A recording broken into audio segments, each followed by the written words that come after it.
Okay. Hello, everybody. Welcome to Candidates Corner. This is Greater Seattle's Korean Association's interviews with candidates and current electeds. And, as you know, we do this because we were recently awarded the King County Voter Education Fund grant. And so our goal here, because we have this studio here, is to do live recordings and interviews of our candidates. So basically to educate, so you can be more informed voters, because I hear all the time, it's like, I don't really know who to vote for other than like what's on the pamphlet. And so this is, hopefully this will help so that you can get to know your candidates on a personal level. And so today we're very pleased and excited to have Alexis Mercedes Rinck here with us. Hello, Alexis, welcome. Hi, thank you. Yeah, of course, of course. I think we first met at the Rainier Beach Education Forum. That's right. Yeah, candidate forum. So thank you for coming in. Councilmember Rinck is currently Seattle City Council member, position 8, District 8. But again, Councilmember Rinck will talk more about it. But this is an at-large position, and so it's all of Seattle. And so before we have Councilmember Rinck just share some of her thoughts and vision for Seattle. Just a quick reminder again that this is not an endorsement, but rather just, again, getting to know our candidates from informational, educational purposes. So Councilmember Rinck, so you're currently Seattle City Council, position 8, which is at large, which basically means that it's all of Seattle. And so, and you are looking to retain your current position, correct? Okay. So perhaps for our viewers, maybe could you just talk a little bit about your background, personal, professional? Yeah, certainly. Yeah, sure. Well, thank you again for having me, Sam. And yeah, hi, everybody. My name is Alexis Mercedes Rinck. I'm a renter and someone who takes the bus to work every day.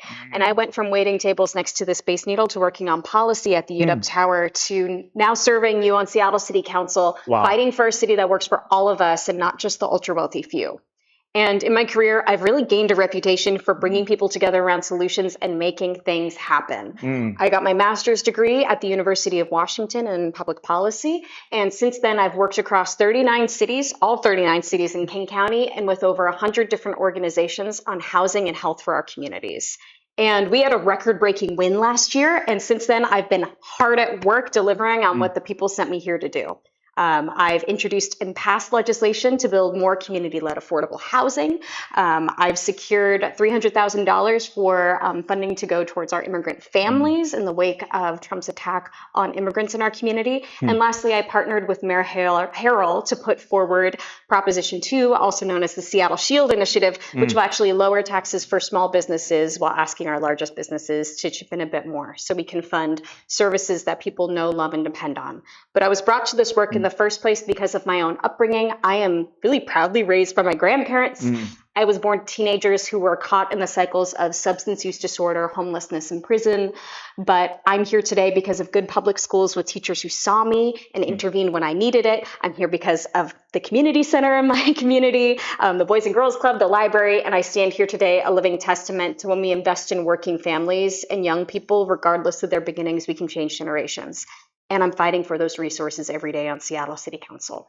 Wow, thank you for that. Thank you for being a fighter and for, we can, regardless of our background, if there's a will and a way, like we can have a voice. And so it's very inspiring. So we have a few questions from the audience that they wanted to ask you, but I was just curious, actually, the first time you ran, can you tell us when that was? And then why did you kind of put your name in the hat for that? Yeah. Certainly. It's good, important background because I just ran last year, so I'm running again. What's the deal with that? So last year we had a special election. This is because we had a council member that stepped away. She was actually elected to King County Council, and that's King County Council member Teresa Mosqueda. And her position was opened up for a vacancy, and there went through an appointment process. But we had a special election to fill out the last year of her term, which means that even though I won last year, to secure a 4-year term, I needed to run this year. And so that's a little bit why we have a back-to-back election for the position 8 race. Got it. Okay, great. So Councilmember Rinck, let's have a few questions here from the audience, if you don't mind me us asking. And so it's kind of related to topical issues surrounding our city of Seattle currently. This first one is related to housing affordability displacement. Seattle continues to face rising housing costs and displacement, especially historically diverse neighborhoods. What specific policies would you advocate to expand affordable housing more than you already kind of have while preserving cultural communities? Certainly. Yeah. No, I love this question. Okay. It's really front of mind, particularly because this year we took up the comprehensive plan on city council. Now, the comprehensive plan sets a 20-year vision for how we essentially are going to build the city and manage our growth. Seattle is a growing city. Just in the past year, we had 20,000 net new neighbors come in. Wow. So we're growing quickly, and we need housing in order to be able to make sure that this is an affordable city for everybody. And I think it's important to recognize that, unfortunately, when it comes to things like housing development and zoning and the history of our city, we have a very racist history of policymaking when it comes to zoning. Things like redlining, but also concentrating all of our growth in just South Seattle, fueled displacement for so many communities of color and immigrant communities in our city. And so the comprehensive plan was our measure to try and work towards remedying that by opening up more opportunities for housing development across the city. And I was proud to champion a number of amendments that would do just that, opening up more housing opportunity for neighborhoods that historically have not seen growth. I see. And so I brought forward a bunch of amendments that would restore 8 neighborhood centers across our city, but also just open up more opportunities for family-sized housing as well. And I was proud to partner with the Complete Communities Coalition for that. So there's a land use and zoning piece to this for affordable housing that we can help alleviate displacement and create more housing opportunities in our city. On the multifamily tax exemption program this year, I championed amendments to actually create a new incentive for more 3-bedroom development, which is critical when we're thinking about having more housing for families in our city, while incentivizing more 2-bedroom development. And then lastly, I would say I introduced and passed our legislation called Roofs to Roofs, which will help more community-led affordable housing development. This is legislation we partnered with a number of organizations that are a part of the Equitable Development Initiative, which is a really important Seattle program that supports more community ownership and really invests back into communities that have been historically deprived of city resources and opportunity. And this was something that we garnered the support and workshopped alongside a number of CID organizations as well. And it passed unanimously. Great. This is an amazing measure for us to be able to build more community-led affordable housing. We know a number of projects that now are able to pencil because of this legislation. So lastly, I'll conclude with something just looking forward-looking. I'm really interested in finding ways for us to support a city-run kind of land banking program so we can support more communities in being able to retain ownership of properties and keeping those properties in the hands of community to be able to really have that kind of authority and decision making on how they'd like to see that property be served by that community. I see.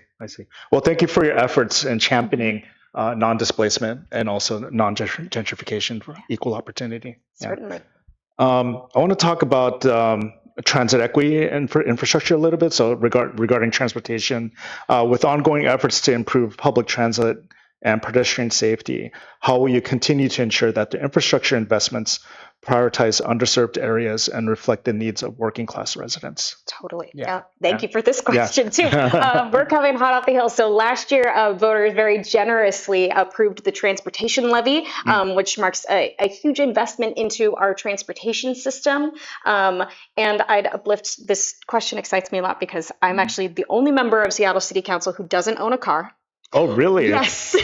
So I haven't owned a car in years. I think you can get by with that in Seattle, not in Snohomish County. Then. Well, yes. And, but if you can, then why not? You know? Yeah. And luckily, I've been able. So I would say that's recently a choice, but it wasn't always a choice. There was a time when I was living in the city where I couldn't afford to have a car, and I used to take 3 buses to get from North Seattle down to Lakewood. Wow. And so I spent a lot of time Dedication. at the Federal Way Transit Center. And so now I'm able to live my life without having a car, and that just is a matter of choice. But I know I represent 20% of Seattle households who are living car-free and are really rely on having a strong, reliable, and safe transit system that gets them where they need to go. And so this is where actually I'm going to bring up our recent announcement, the Better Bus Lanes campaign that I'm working with alongside transportation partners. We know that there are 3 corridors within our city that are vital for transit: Aurora, Denny Way, and Rainier. And we know that there are major bus lines that are actually some of the most used bus lines in our entire state that are served on those main corridors. So I'm thinking about the E line, the Route 7, which is the second most used bus line in the state, and then the Route 8. We still continue to have reliability issues, frequency issues. I mean, we call the Route 8 the late for a reason, because when is it on time? The late Route 8. Right? And so we know these are issues. It's about time that we prioritize fixing those issues and working towards reliability and frequency. And that starts with bus lanes. And so working towards piloting a bus lane on Denny Way is one of the things we can do to make sure that we have improved reliability of the Route 8. I'm working with partners to see about, for the Route 7, which serves much of Southeast Seattle, what we can do to increase frequency and have more buses arriving on time to better serve the area. And then working on safety measures for the E-line as well, looking at more stops and improved safety for pedestrians around the E-line. Lastly, I'll conclude on this point, it's about frequency and reliability, but it's also about safety. We've lost too many of our neighbors this year on our streets. We were talking about pedestrians that were hit by cars in some cases because they didn't have a safe place to cross the street or there was low visibility. So I'm also pushing for a number of investments to really just improve safety for pedestrians, make sure we have those safe crossings, adequate lighting. These are things that are tactically fixable. We just need to prioritize it. And I'm proudly endorsed by our bus drivers union, ATU 587, because I care about safety on our transit, but also supported by Transportation for Washington because they know I'm fighting for these investments. So really excited about our transit future. Go ride the bus. Cool. Well, you can say that as a bus rider yourself. So it's speaking from experience. And so we appreciate the fact you mentioned that it's by choice. And so we appreciate the fact that like you're getting down in it, getting your hands dirty with the people, and living that day to day. Totally. So that definitely counts. Just a personal question, Adria, quickly on transportation. So with the onset of we've had Uber and now Waymo is here in Seattle, this self-driving electric. And do you find that there's a place for that still in Seattle, or is it a little bit different than mass transit? Yeah. Okay. It's a good question. It's one front of mind because I was down in San Francisco a couple weeks ago. Yeah, they've had it there, right? Waymo. So I think this is where we can look at talking to other cities to see how things are going. Yeah. Would like to know the data that they're picking up. I mean, my priority in this is safety for residents. Sure. And so I would like to see good data that shows that it's improving safety, reducing traffic fatalities. I know a number of our folks who work in driving. So I think our bus drivers union is expressing a lot of concern, just not knowing. They've gotten really good at predicting human driving behavior. Okay. I think automated driving behavior is a new element. And so I think that we need to really understand what we're seeing in cities that have piloted this before moving forward. Okay. It's just still so new, kind of. It's very new. It's very, very new. And so I want to make sure policy is keeping up with that and we're using the best data possible. And again, delivering on a safe transit system. That for me is really the key here. Great. Okay, finally, so I want to talk a little bit about RA and HPI communities and communities of color. And I believe you yourself are Latino American. And where's your background, or where are you from originally? So I'm mixed race. I'm proudly Salvadoran, but also I have Ashkenazi Jewish family. So proud to be mixed race, proud of my heritage. And I think I truly think diversity is a strength, and immigrants make our communities even stronger. Amazing. And so Amazing. It's a priority for me that we are making sure that we are upholding that in policy and representation and really standing by community. It's very in line with us, Korean Association, although our roots are with Korean the community here by ethnicity, but recently we're just outreaching more to non-Korean, and we're just finding that as we're doing this, there's a lot more commonalities than differences, and so that's what we're trying to embrace here. So the last question is, as Seattle's NHPI and broader communities of color grows, what is your long-term vision for empowering these groups, particularly in civic representation? And so this one is something that kind of really strikes home to me, because I've been having a blast doing these interviews, and it's because I feel that it's very needed, especially with our young generation. It's important to know what's going on, like who's, making our laws, writing bills, etc. And here's also an opportunity of how you can get involved, because maybe they don't know how. So probably, could you speak to that? It's like, why is it important? And then maybe how they can do that. Yeah, certainly. Yeah. My gosh, so much here. And I say so much here because it's kind of like a word of encouragement, maybe. Yeah. I think in this moment, and without diving too much into what's happening on the federal front, which I think we can all be rightfully concerned about, and what it means for immigrant communities, and frankly, all of us. I truly believe that local government is the last line of democracy, and I am constantly encouraging people understand what's happening at City Hall, on County Council, on the school board.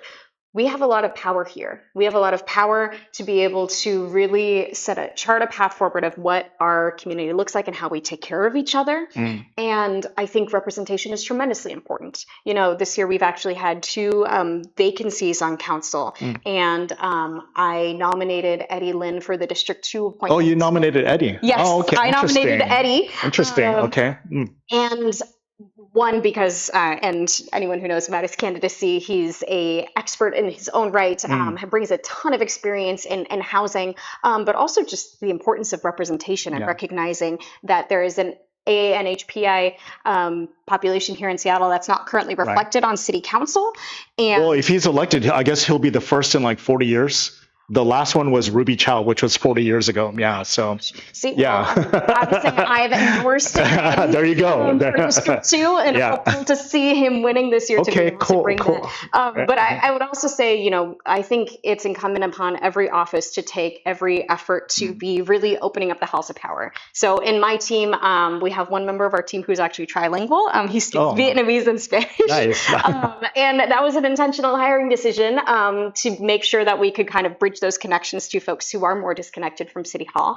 And we've also taken steps, like in the comprehensive plan, to convene community sessions and provide multiple language access so we held a session in the CID earlier this year and provided Cantonese, Mandarin, and Japanese translation, just because we wanted to make sure that we were hearing perspectives on housing affordability, land use, growth from community. And so I think it's twofold.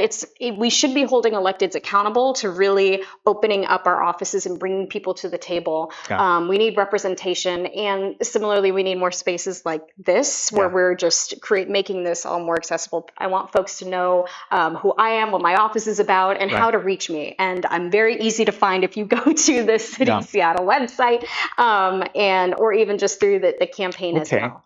Okay. Great. By the way, just a quick plug, but this space here at Korean Association in Tequila is available to you and for City Council, King County Council to come. It's a safe space to discuss, have open questions from the public. And so we're going to continue to have forums and town halls here. So we're looking forward to that. I'm going to just pick one question out of my brain that I was very curious to. It's not really a question, but we all come from different backgrounds. If you were to ask me personally, for example, like I ran last year as well in Snohomish County. So just a few years ago, prior to that, I would have had no idea that I was going to do that. And so life changes. It takes different turns, and maybe perhaps it happens for a reason. And so I used to be like a skateboarder. I wanted to be a pro skateboarder. That's what I did. And now I'm doing this. And so who knows what path you'll take. And so I know also maybe based on your background, you had a similar kind of background. It's like, aren't young people, younger than me? Probably younger than me. Okay, yeah, younger than us, young people. I feel like they perhaps civic engagement is not too much of a priority for them, but can you give an encouragement maybe to our next generation of leadership as to why doing this, being involved and having a voice and making money is important, right? Establishing your business, having a career, having a family, and all these things. These are very important and good, but why is being involved in our community important? Yeah. I really appreciate that question, Sam, because yeah, I didn't think I was going to be doing this either. But I'll say this, and maybe the pantsuit deceives this, but I'm actually the youngest Seattle City Council member ever elected. I was elected at 29. I'm the first 20-something to ever serve on the body. I recently turned 30, so it's changed now, but I still can claim being the youngest. And I fundamentally believe that it is time for the next generation to step up and start shaping our future. So many policy leaders right now, elected officials, we have a number of folks who have been serving in office for a really long time. And I think young people, we have a whole slate of policy issues that I think we care fundamentally about. Will we have clean air and water when we are growing old? What does our retirement look like? Will we be able to afford a home in this city? And so this is my call to action to say you have the power to shape your future too. And one of those first steps can be getting involved in your community, getting involved with what's happening at City Hall. This is the time. This is my personal call to you to please get involved. You know, we have positions on boards and commissions also as a starting point that I'm always encouraging folks to go to. And these are resident boards and commissions where city council members come and we consult with to get feedback on policy. Amazing. These are great nexuses for folks to get involved in. So there's opportunities at City Hall. There's opportunities with candidates as well to get involved with kind of that field work and doing things like knocking doors and meeting your neighbors and talking to them about the issues. We really need your energy, your insights, because it's your future. And we need to be working together to solve some very real issues ahead of us. Right. Amazing and wise words from Councilmember Rinck. Alexis, thank you so much for joining us. Yeah, of course, you're welcome. And everybody, again, this is Councilmember Alexis Mercedes Rinck on Seattle City Council. And, you know, everyone, very quickly, we're coming up on a very important time. It's just less than 2 weeks here, November 4th elections. And, you know, I hear a lot that, well, why didn't you vote? Well, my vote doesn't matter. And we're here to say that your vote and your voice does matter, not only because some of the races, the margins are just so razor thin, but this is our right as Americans and as, you know, as a democracy to vote. And that is the essence of that. And so please have a voice. Your vote does matter. And so if you are in Seattle, again, it's at large. And quickly, what does that mean, Alexis, for at large? Yeah. So Seattle City Council is a 9-person body. There are 7 districts in Seattle, and there are 7 of the council members who each represent a district. And there are 2 at large who represent the entire city. And so at any point, I would recommend, if you're reaching out to your council members, reach out to your district council members to know who that person is, and reach out to your 2 at-large council members. You always have 3 people that are fighting for you. All right. Yeah. Awesome. Do you have a website that you'd like to share? Yes. Yeah. Okay. You can find out more about my candidacy at alexisforseattle.com. And we're also on Instagram and TikTok and all that jazz, just Alexis for Seattle across the board. Please give us a follow. All right. How about if we give a shout out to Seattle and the Hispanic community out there? Yes. Muchas gracias. Muchas gracias, mi gente. I'll just say muchas gracias. Gracias. Thank you. And thank you so much for this. Thank you to the Greater Seattle Korean Association for having me and putting together this forum. Looking forward to coming back. For sure. Thank you. Thank you, everyone. Bye. Thanks.